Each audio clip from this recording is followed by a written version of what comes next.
She wasn't breathing. That just a sample of what we've heard throughout this trial, the sobbing coming from the embattled track star Oscar Pistorius. Blade Runner, as you all know, accused of fatally shooting his girlfriend, Reeva Steenkamp, and the prosecution certainly on the attack.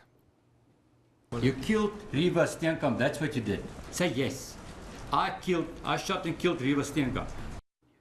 All right, I want to bring our legal team now. We're going to talk about this and a bunch of other issues. Jim Pistorius, criminal defense attorney, Manhattan, lectures at New York Law School, and a visiting professor at the University of Birmingham in England. And Bill Aaronwald, criminal defense attorney and former prosecutor at Aaronwald at Pickett in White Plains. Most recently, you may have seen Bill with the cameras representing Kerry Kennedy for acquittal on impaired driving charges. Okay. I got a couple questions now, and I know this was not a jury trial that's going forward in Australia, but when there's a high-profile murder trial, and you guys have been both prosecutors and also defense attorneys, start with Pistorius for a second. When you're sitting there and your client can't go through a day without the sobbing and the wheezing and even getting sick in court, do you say, hey, you know what, he might be reaching a jury with the sympathy here, or does he come across as a narcissist who's making this about him? Would you have told him to tone it down, or are you saying, hey, keep going here, if it looks genuine, keep playing it? Well, you got to be able to read the room. In this case, you know, you don't have a jury. It's a judge trial because in South Africa they don't have juries. But you got to be able to sort of get a sense as to, you know, how what he's doing is going over with the judge. And, you know, if you looked at the TV, although we're not seeing him during his testimony, you could see her, and she's very intently looking at him.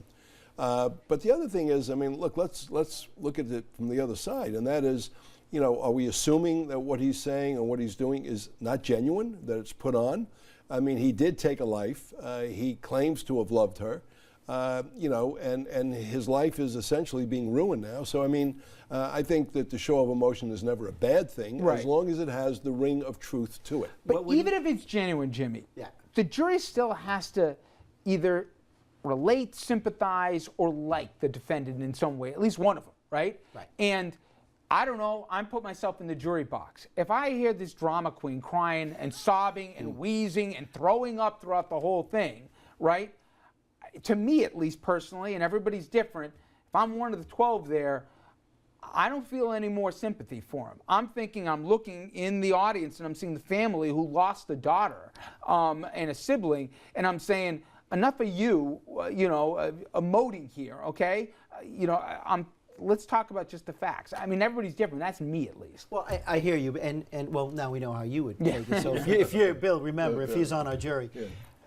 What would you be asking, though, if he were emoting no sympathy? What would you be asking if he were just sitting there stoically, only giving you the facts? Medium, though? There may and there may not be, but on the other hand, if that's really what's going through his mind and through his emotional complexion at the time, that's what you're going to get.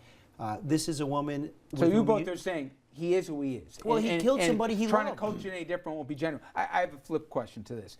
The prosecution, as we just heard, said, say you killed him. And that was a sample. That went on for the better part. I'll start with you, Jimmy.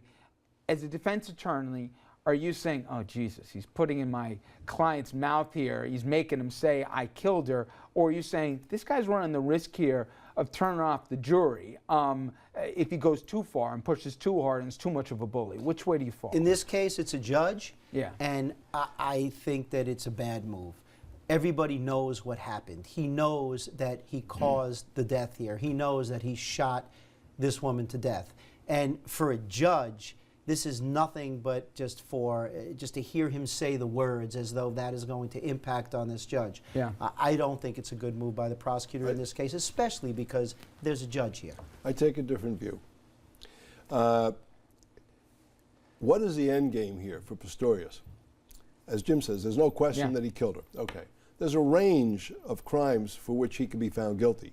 One is premeditated murder. One is intentional murder. One is accidental. So in this particular case, the prosecutor's wanting him to say it, you killed her. Because I killed her is like more in line with intentional or premeditated. Yes. What has Pistorius' response been every time? I made a mistake. It was an accident. So if the end game here is to get convicted of the least serious crime, then I don't think that anything is happening here which is out of sorts. I mean, I think that the prosecutor's trying to force him to say something, but Pistorius isn't giving in and saying what the prosecutor wants him to say.